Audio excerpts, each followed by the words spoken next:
And first of all, hello, everyone. Welcome. Good afternoon. And thank you for sticking around till the end of the day.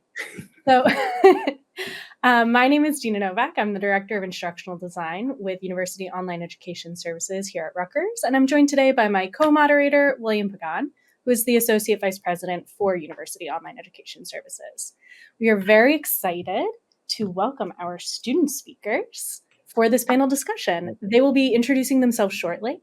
But today's conversation is really going to focus on exploring their experiences as fully online degree program students at Rutgers. So during the presentation, we'll be keeping an eye on the chat and the Q&A, so please feel free to post questions. We'll do our best to reserve some time at the end for audience questions and address anything we can as we go. So I'm now going to turn things over to our student panelists. Please tell us your name, the program you're a part of, and a little bit about yourself as a professional outside of Rutgers. Hey, my name is Eric Rhodes. I am in the master's program in labor and employment relations. Professionally, I'm a design leader. I spent 20 years working in technology, doing user experience, customer experience.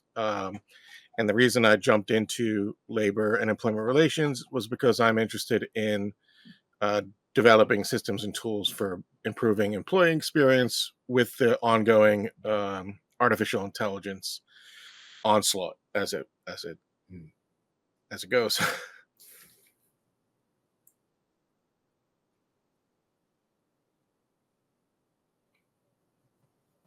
Hello, I can go next. My name is Wilma Espirito Crowley. I'm in the Master's in Finance Financial Planning program, which is now a registered CFP board program, which means that after I finish this master's, I will be eligible to sit for the CFP exam. I am currently living in South New Jersey, but originally I was from the Philippines and I moved to the US 5 years ago. Professionally, so I currently work as an office clerk at a local hospital, but I'm trying to transition to financial planning.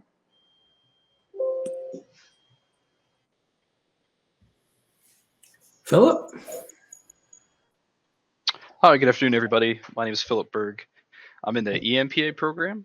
This is actually final semester of coursework, and because it is all online. I serve as executive director of the Maine Library Alliance, which is it's organized as a nonprofit organization.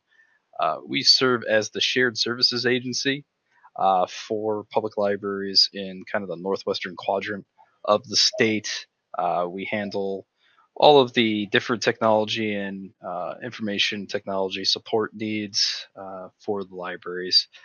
It's a very interesting job, and so usually people in my neck of the woods, my sector, we don't really have any kind of experience or training, or too much of it at least, in terms of management and economics, things like that. Most of us are just librarians.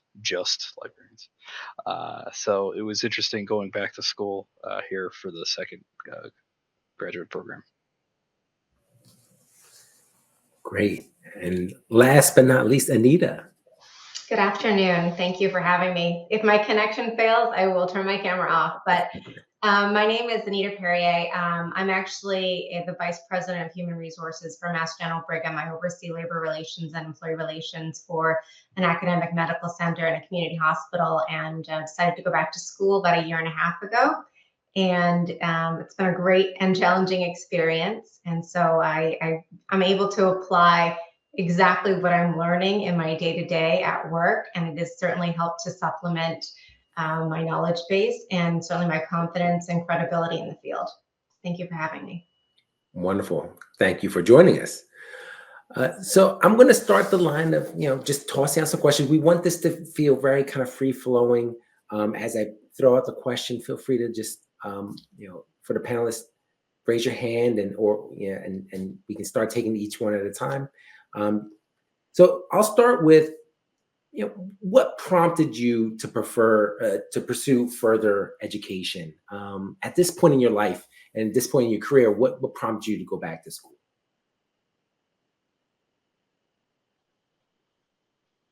I can start if you like. So I guess I'm considered mid-career at this point, and I wanted to make sure that I wasn't pigeonholed into a particular sector.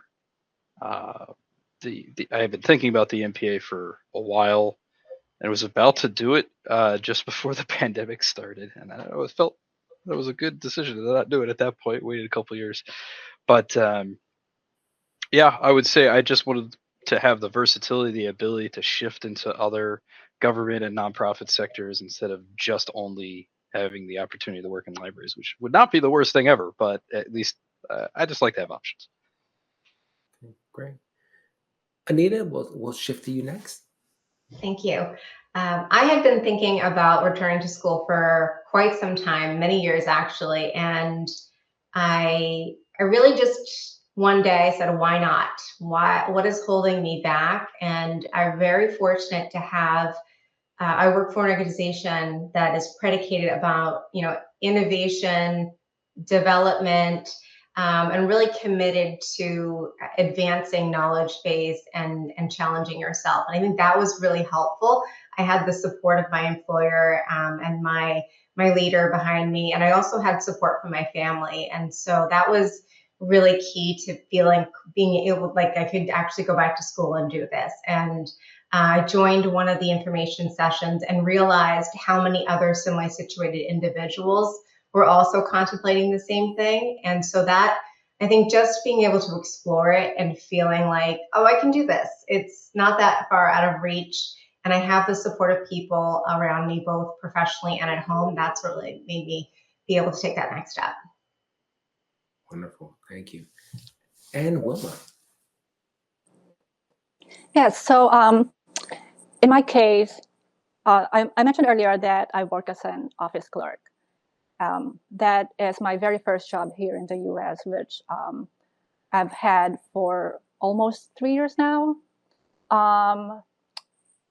About a year in to that job, because it's a hospital, I felt that I had I reached the ceiling already, especially in the specific department I am in.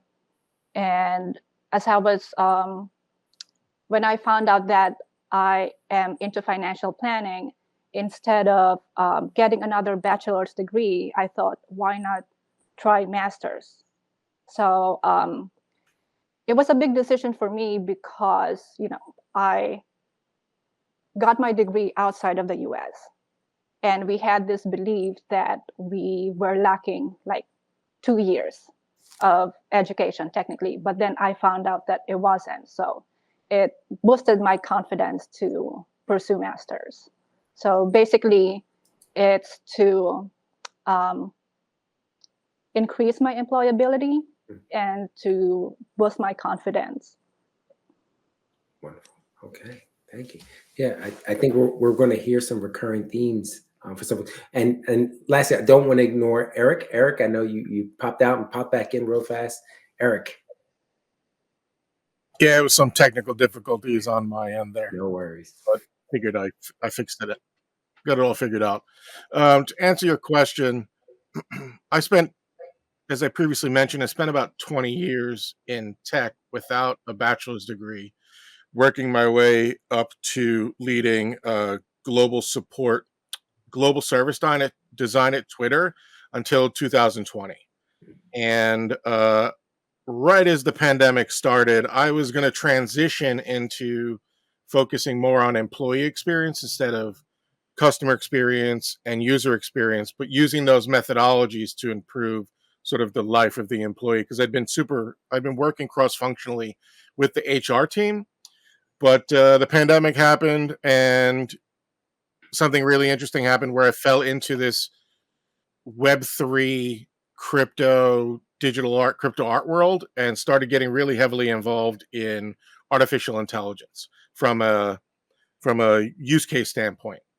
And I did that for about 5 years. And at some point, the market was really sort of just going nowhere. So I was like, let me go back and get my bachelor's degree.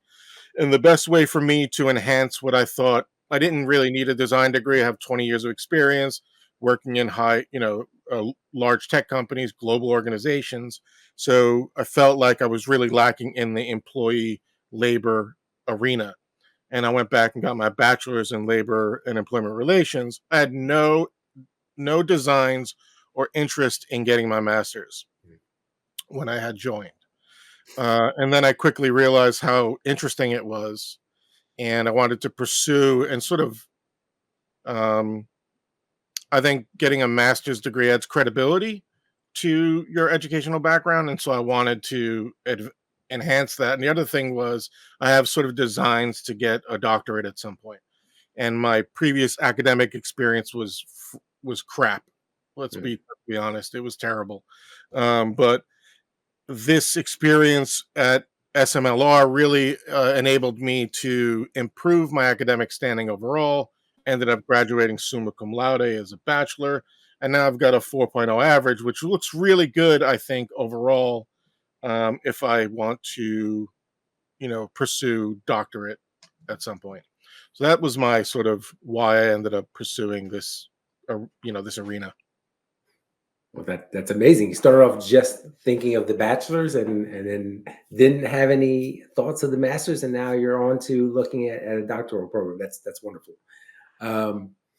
So next question I throw at you is like, it's still kind of related to, what prompted you, but really it's like, what were the factors that were most impactful in choosing a program?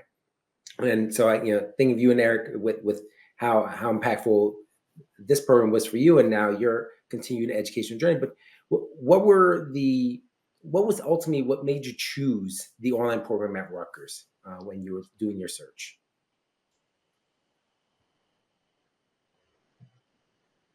Sure, Eric. Go ahead.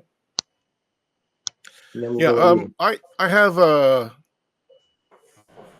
ADHD, and so sort of traditional programs are really like the 9 to 5 model. It just doesn't work for me in general. I really like the asynchronous approach where and I'm a night owl, so I could do things at 2, 3 in the morning that fit my sort of my sleep schedule and my body schedule. So the asynchronous approach really, really fits just the way that I do business. And so that was my number one reason for choosing this style of program. And the reason I went back to Rutgers is because I started at Rutgers in 1996 at Mason Gross.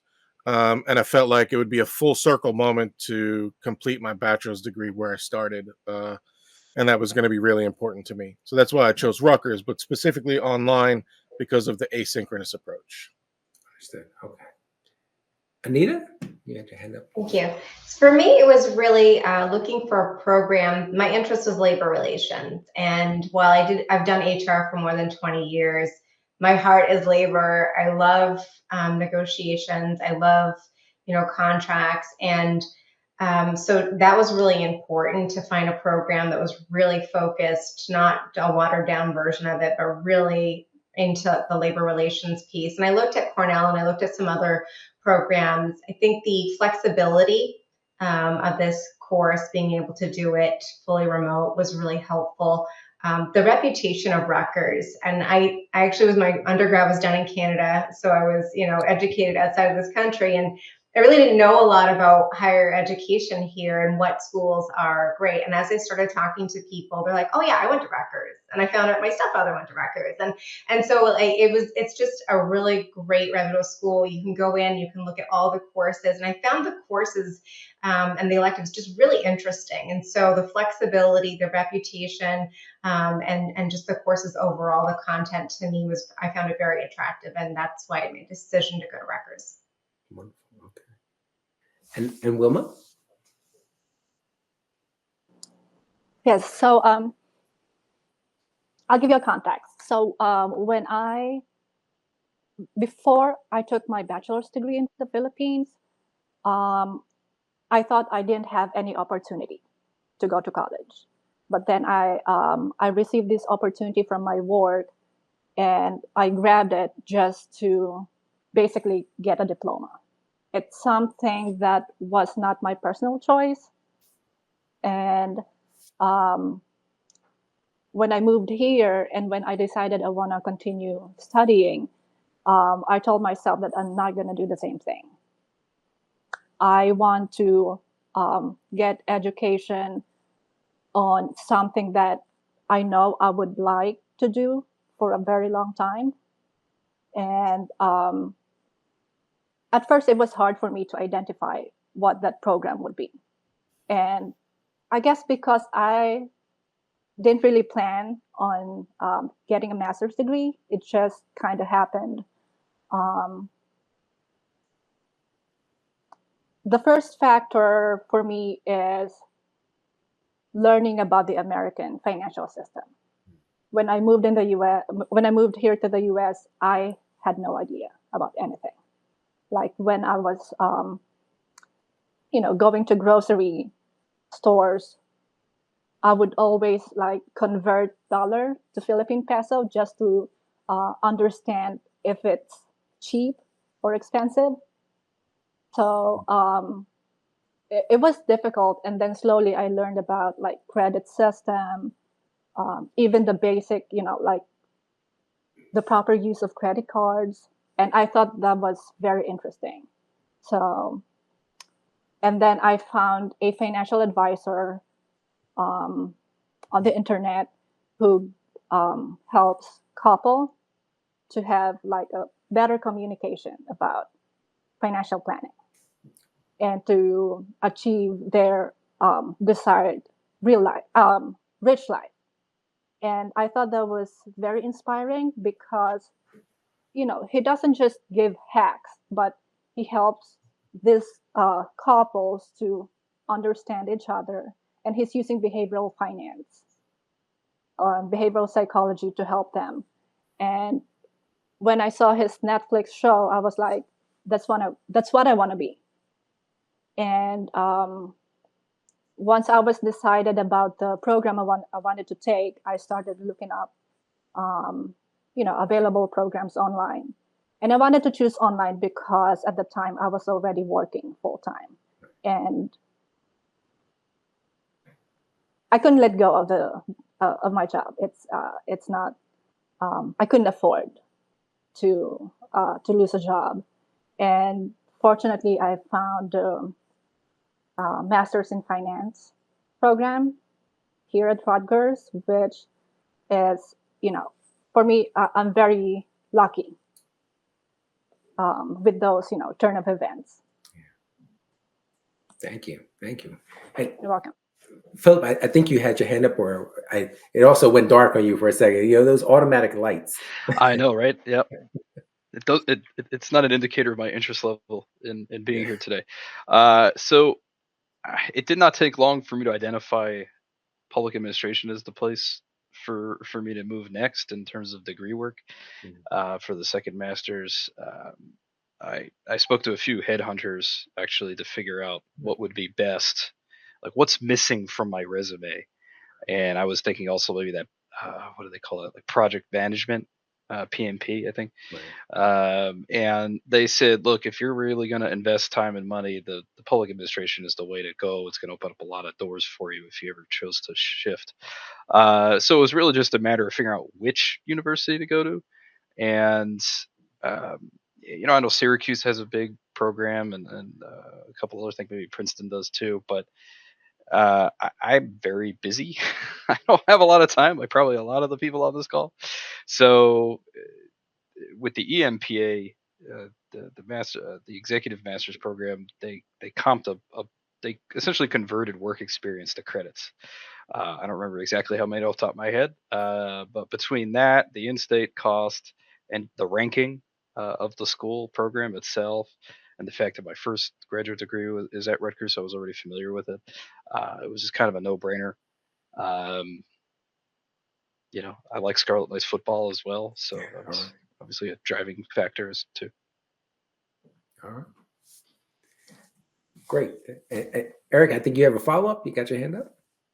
Yeah, I just want to follow up on Anita and Philip and just sort of agree. There's a reputation factor I spent a lot of time working in California, and the further you get away from Rutgers, uh, from New Jersey, the better its reputation nationally gets. And at least that's been my experience. And so I think that was an important factor to point out. And also, it weighed in on my decision to come back to Rutgers as well, having listened to so many people talk about, what schools matter when you're entering into the workforce. So, I've found that as well as I talk to colleagues at different institutions. The Rutgers reputation outside of New Jersey is larger than what the students here think of it sometimes. Thank you. So I'm gonna bounce this over to Dina. Dina's gonna take on the next couple Yeah, questions. sure. So as we've heard, you're all very busy. So we'd love to hear a little bit about some of the strategies that you've developed for balancing everything: work, family, your education, and also what supports have been really helpful for you in that process, particularly supports from Rutgers, but really from any area of your life.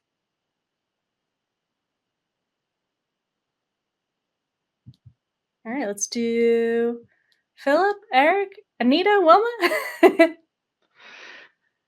Uh, for me, I actually, like Eric, I feel your pain, a bit of a night owl as well. So the asynchronous scheduling is a big help.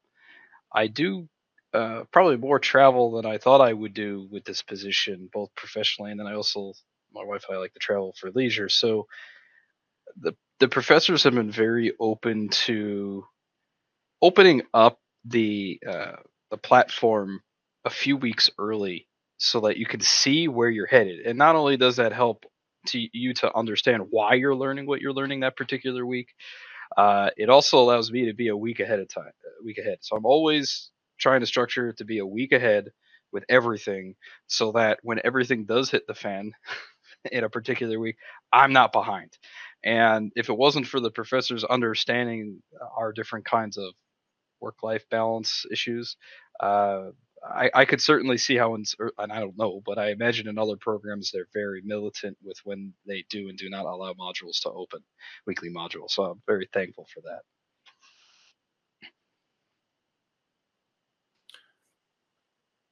let me just drop this real quick. I Thanks. think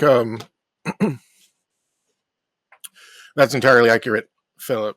I would concur with that. What I've done is, with asynchronous, you're not seeing people face to face, so I make it a point to connect with the professors on an individual level. Um,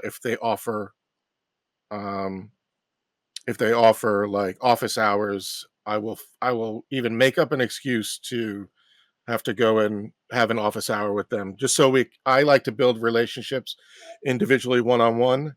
At Rutgers specifically, the dean, Fran and Amory, have been instrumental in helping me move quickly through the program. It was my goal to do it in less than a year. And I know that at Rutgers, you're only typically allowed to take 3 courses. My first semester, I took 5. I know that's wildly crazy, but it was just important to me to move through it quickly, and they helped support me in that approach.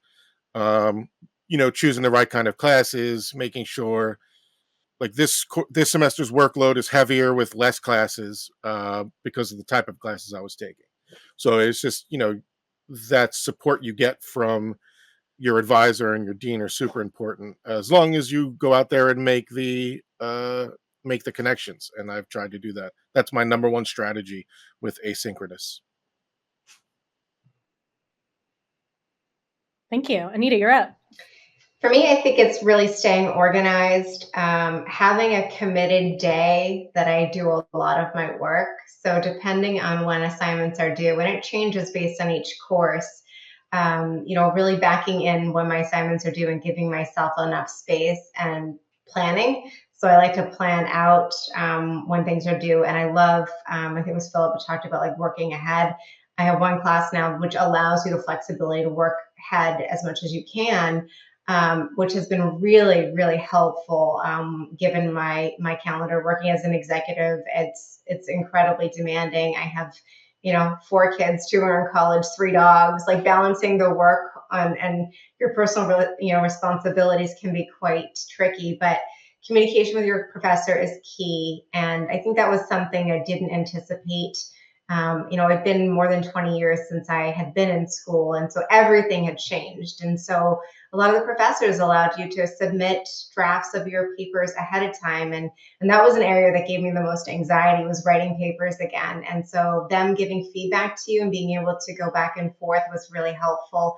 Audiobooks for me. So like relearning different ways on how if I can do laundry and listen to some lectures, or do laundry and listen to one of my course books on Audible, that has been really, really helpful to get the content in while balancing my responsibilities at home. And so that and the Canvas app has been really helpful as well to stay on task. And giving yourself grace. Always give yourself grace. It's not going to be perfect. Life happens. And my kids complain about their homework, and I say, I see your work and I raise you a paper. So That's great. Wilma. Yeah, so for me, the strategies I have developed is firstly to get familiar with the resources and the materials ahead of time, just like they mentioned already. Like when I started, I made sure to, because this is my first ever online learning, I made sure to to navigate the platform ahead of time, and I make sure to review the syllabus uh, as soon as they go live, and to read thoroughly the syllabus. I've had some classmates who missed out on, like they got like reduced grade because they missed on some important details, which was one of the first things that I took note of, because, for professors, like they have different approaches. Some are very like more lenient than the others. Like I have this one class where in our discussion post, we have to submit our discussion post on a Friday, and for the responses, it can be until Sunday. And the reason for that is to give us, like it just makes sense that way. Like, why would you do a discussion last minute? Like responses are okay, but not the post. Also, I try not to get to do things last minute. So what I do, since my job is fairly regular, like 8 to 4, I do, portions of the coursework at night. Like I don't wait till my day off to study. Like I read at night. I try to do the quizzes. And I guess one important thing as well is I learned about my learning style. So just like what Eric mentioned earlier, like in the previous question, with his ADHD, for me, the asynchronous also helps.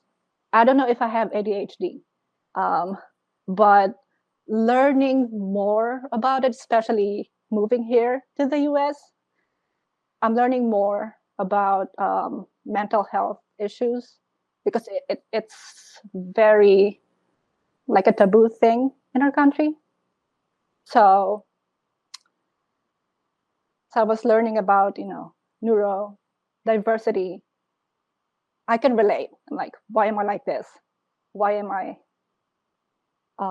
experiencing this contradiction? And so in that sense, asynchronous learning really helps a lot, because I have so much flexibility. I can take, frequent breaks if I need to, and which is very important to me, because like an hour and a half class is like my mind is wandering. I can't focus. So it's for me, it's a really great experience. Thank you for sharing that. And I think it's a great transition to our next question, which is about unexpected challenges and the way that you've been able to resolve it. So, who would like to start for this one? It's Eric.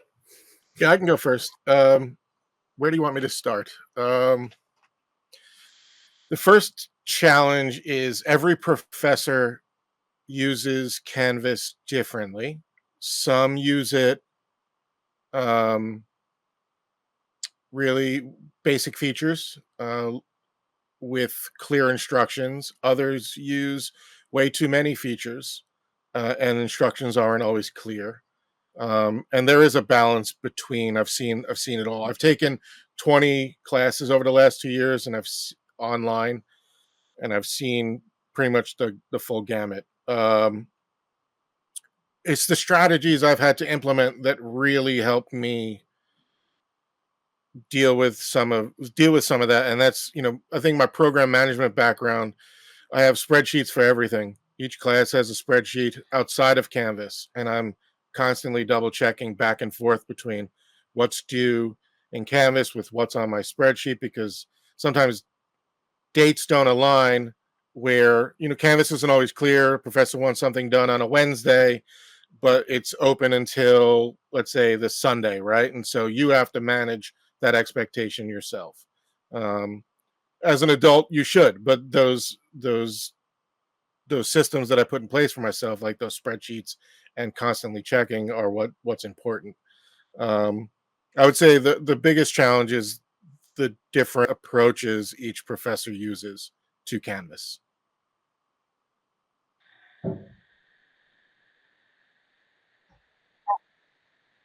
Go ahead, Anita, and then Wilma. Thank you. I would just add to that what Eric was saying about the teaching styles. I found that different professors have different levels of engagement with students and different expectations, and some are significantly different. And so not only like due dates, I had one professor for 3 classes, and I was very accustomed to her style. And then I had a very different professor who had I would say, less of a supportive and more of a black and white approach to learning. And not that it was a different approach, it was just a different way of doing it. And so I think being able to communicate in terms of the expectations is really important, and staying on top of, so I can then, when one of my professors is currently grading on a curve, which was very different, and said, out of the gate, this is going to be a really hard midterm. Everyone does really bad, basically, but don't worry, we curve on a grid. So it's the approaches to the teaching style I found to be very different and varied significantly by professor. And then I have, a professor who is just so invested in the success of his students and will go above and beyond to engage, to support, to make sure that they really learn everything that they can. So I think, whatever you can do to learn the style of your professor and learn it early, and ask for clarification in terms of how things are going to be evaluated, helps you manage that. Just like in school, grade school, you have different teachers with different approaches, and I have a different learning style as well. So I think that was a little bit unexpected, but the communication was key to being able to overcome that.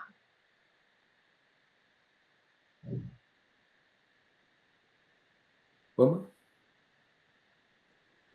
Yeah, so I would like to add to that the different approaches that professors have. So last semester, I experienced I would say opposite approaches of 2 professors. One is very organized, one is less organized. And in the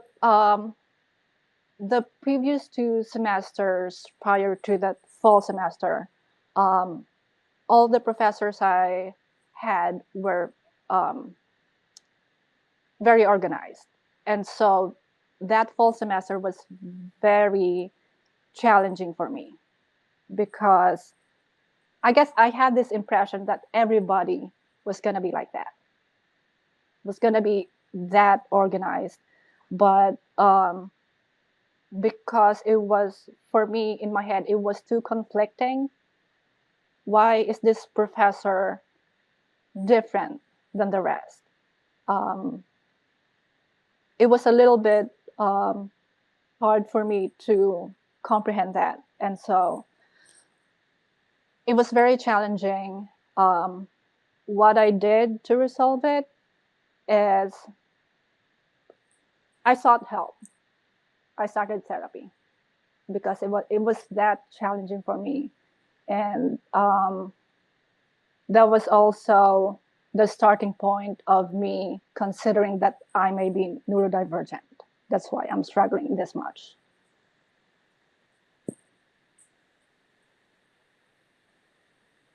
Thank you for sharing that.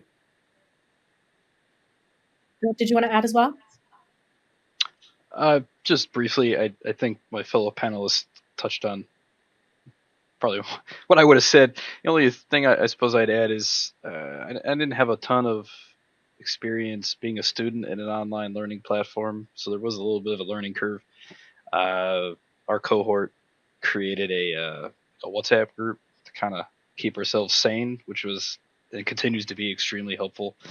And it was a little overwhelming at first, understanding all of the perks. Like I remember early on, there'd be a assignment like read 3 different articles on the New York Times or Wall Street Journal, and find a common thread and write a 2-page response paper, something like that. And like I don't have access. I don't pay. Do I now have to pay for these things? And then I realized, oh right, I'm a Rutgers student. I get all this stuff for free. Or free. It's part of tuition.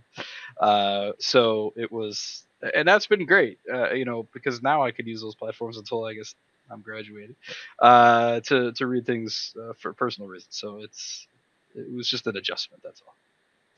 Dina, if I can add to that as well, just being able to connect with peers in your class, I think has been really helpful. I've made some good connections of people we're working on projects together, and just being able to say, like, how's it going for you? Which classes have you taken? Which professors and what's their style? That has been really valuable in deciding which classes to take and which ones I think suit my interests and my learning style. So I think the connections with other fellow classmates has been really valuable.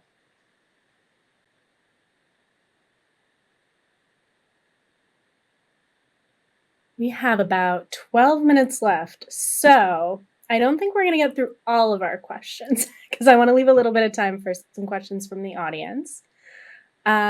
So, Will, what do you think? How about let's jump to if there was one aspect of the online learning experience as you've been going through your various programs, what would it be? So we've talked through some of the challenges, and you've talked us through a little bit of some of your rationale for getting back into it. And now that you've been in the programs, if there was one thing you could change, what would it be? I'm happy to kick us off. I would love to see every class the ability to work ahead, to be able to get like as far ahead and give yourself some breathing room as possible, and only allow no more than 2 responses for each discussion post, because sometimes waiting for a third person to chime in delays it, and I have to mark it on my calendar and go back and remember that I haven't responded. So I chose 2 things. I'm sorry. Eric? Yeah, I would just add, if you're going to do lectures as a professor, please allow us to 2x the speed. I prefer to listen to it at 2x the speed. I get that your cadence is yours, but one of the benefits is that I get to be able to speed it up. So I would like that more often. Philip, and then Wilma. Yep, I agree, 100,000%, Anita. But I have experience. That's kind of how it's been for me for all the courses. So I guess I you can't change something that doesn't need to be changed. From my perspective, at least. I would love to see a more consistent course shell. Hmm. The way that it's laid out, it definitely seems like some professors put more time into it than others. I think I'll leave it at that. Don't want to name names, but it's pretty clear who does that well and who doesn't. Okay. Wilma? Yeah, so something I would like to change. It was actually already started by my professor like 2 semesters ago. I think it was the first time being integrated in Canvas. It was the integration of an external discussion board. It's called Yellow Dig, if you're familiar with it. Yeah. It's way more engaging than the Canvas discussion board. And, it allows for like more flexible discussion. And I guess, can I add one more? Sure. Like, I guess the kind of questioning, the kind of questions, or the way the professors structure the the discussion questions. Because like if they're asking about technical questions, then we're gonna have all the students are gonna have the same answers, and it's hard to build on that because what are we gonna add?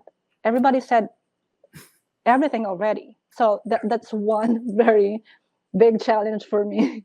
So it's like maybe add some, focus on how do you feel about this. Okay. All right.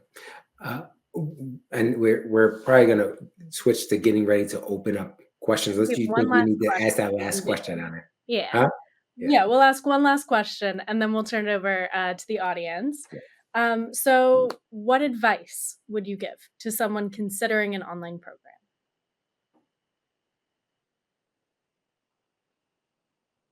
Eric, you want to start us off? And then we'll see. Sure. I would say know a little bit about your learning style.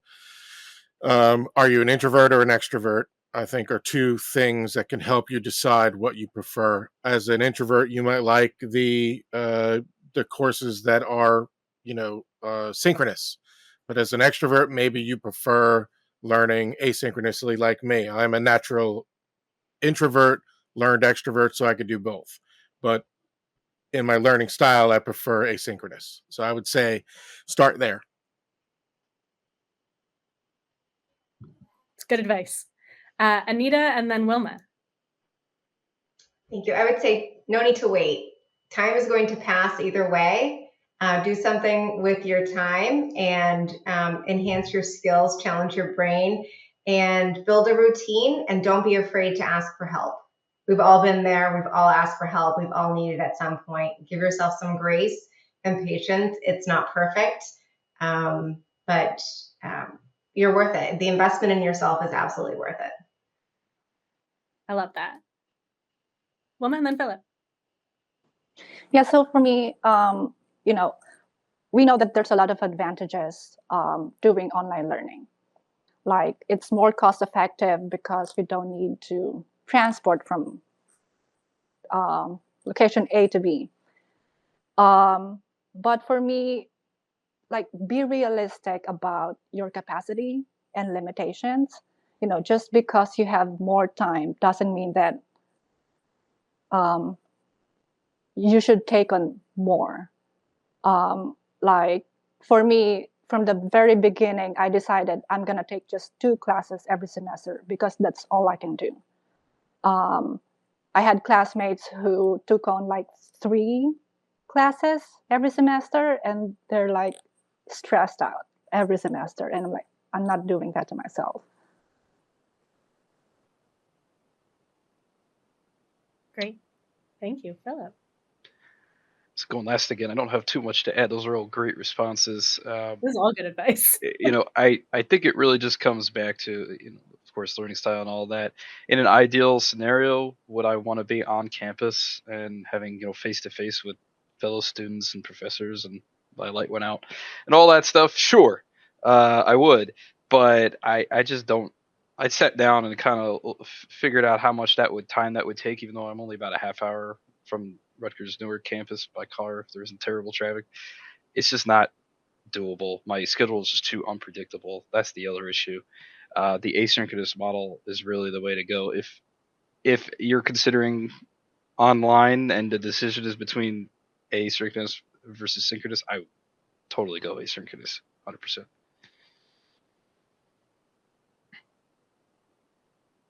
Excellent. Thank you, everyone. So we do have a question in the Q&A. I will put this on the screen now. This question is coming from Sasha. What advice do you have in finding success in group projects in 100% online courses?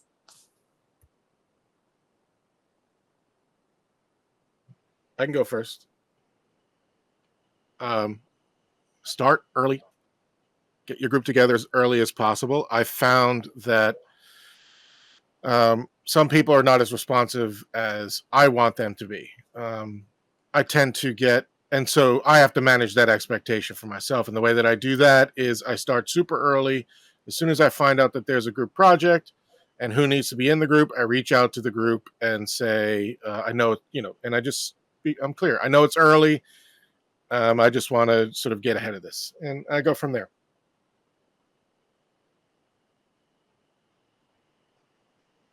Yeah, I find that having alternative methods of handheld communication really great, so that you're not constantly tethered to Canvas. Um, this is actually the first semester we had a required paper that was group work in nature. So it's actually been very interesting to observe the cohort trying to figure out how to divide up into groups and figure it out. But the one thing that the professor required, which I had never seen before actually, and I don't know if this is everywhere, but it's called it's like a contract, a group project contract, where it actually states who will do what, and you sign it at the very beginning of the project, so that if it turns out someone's not pulling their weight, you're not going to be held responsible for their lack of commitment. Let's put it that way.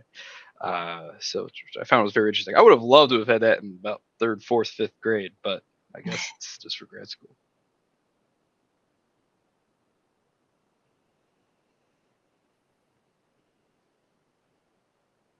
Go ahead, Wilma, and then Anita. Yeah, so from my last semester, what really helped our group to finish our project was we were honest about our the time commitment that we could provide, because we understand that like having a job, studying, and having kids are like very difficult to handle, and they were honest about that. And me being, I'm married but I don't have kids, so I had more time to contribute more, and we were all okay with that. So to me, just being transparent about your availability and the level of commitment. I agree with everything folks have said. I think it's important to recognize that there are oftentimes people in various time zones, and therefore you have to be creative in how you communicate and when you communicate. And so identifying the best way to communicate, whether it's a scheduled Zoom call or you get on a group text, I think those we've used different things depending on what assignment I was in. But I think I found it helpful to assign a lead, somebody who could coordinate all the pieces, as long as everybody was comfortable with that. And then only meeting when it was absolutely necessary for the least amount of time possible, just to do a check-in. So just organizing the work, giving people pieces, assigning pieces, everyone agreeing to that commitment, doing the work, and then coming back together at frequent check-ins was really helpful. And then kind of having a backup plan in case life got in the way or something happened in terms of being able to fulfill commitments. But that's what worked for me in my groups. So I know we're right at the tail end here, but there's one great question in the chat that I think would be great to end on. In the Q&A, we have, what do you wish your online instructors understood about you as online learners that they may or may not currently understand? So as our closing thought here, if each of you would like to share a little bit in response to this question. I see Anita, Philip. I think we're here because we want to be here and we want to learn and we want this investment. So whatever you can do to meet us halfway, we are, this is not easy to sign up for this when you're working and have kids. But there's intentionality behind what we're doing. And so we ask for grace and flexibility. Thank you. Yeah, I would add that pretty much all of us have been in the workforce for at least 5-10 years. And a lot of times the theory that we learn in the classroom is not exactly what we've experienced firsthand in the workforce. But not to say we shouldn't learn it or anything like that. But I think it would be even more interesting if many of the papers or discussion boards were configured in such a way that it was okay. Take this theory that you read about, apply it to what you're doing, rather than trying to come up with fictitious scenarios all the time, trying to relate it back. I think it would just be more helpful overall. Thank you. Eric, and then Wilma to close us out.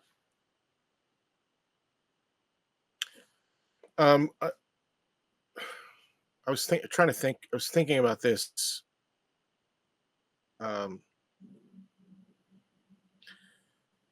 What I really want the professors to know is that in some cases, we are more experienced and a little bit more knowledgeable than you in topics.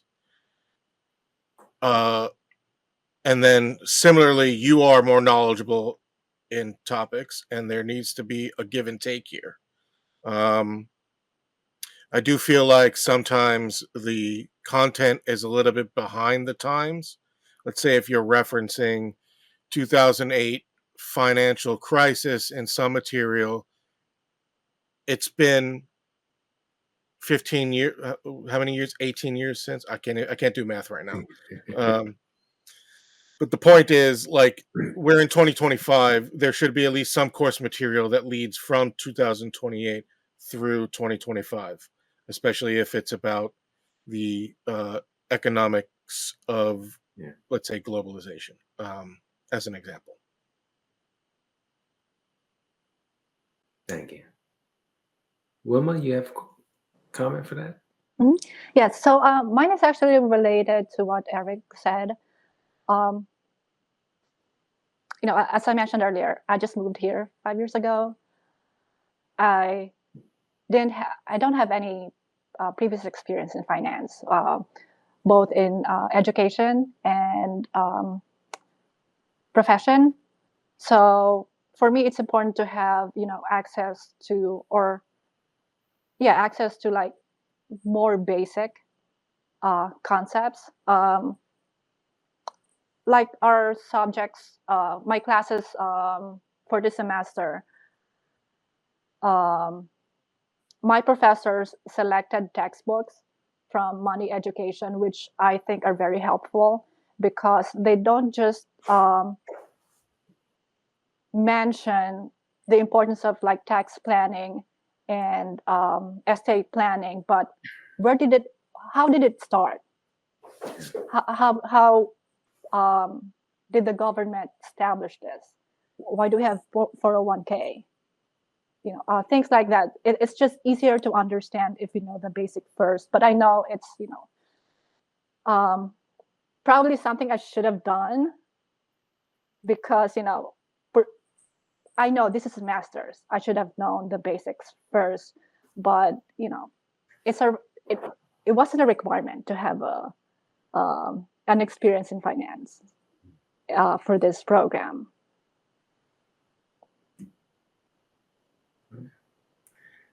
All right. Well, I want to extend my heartfelt thanks to all of you for taking time at the end of the day, as you all have been mentioning, working professionals, and you cut out a little bit of time for your day to join us today and impart some of your experience to those that are attending the conference today, which I think is extremely important for those to hear your voices. So again, thank you so much for joining us today and sharing your experiences with us. But my closing remarks are are done, so don't worry about it. I didn't say anything impactful other than thank you all for attending today. And giving a shout out to those that helped run the conference, and hoping that you will attend next year again. And we'll be sending out a survey asking folks to give us their thoughts on today's itinerary. So with that, I want to thank you all for attending, as well as those in the session that have been listening in, and have a wonderful rest of your day. Thank you all. Thank you so much, everyone. Thank you. Thank you.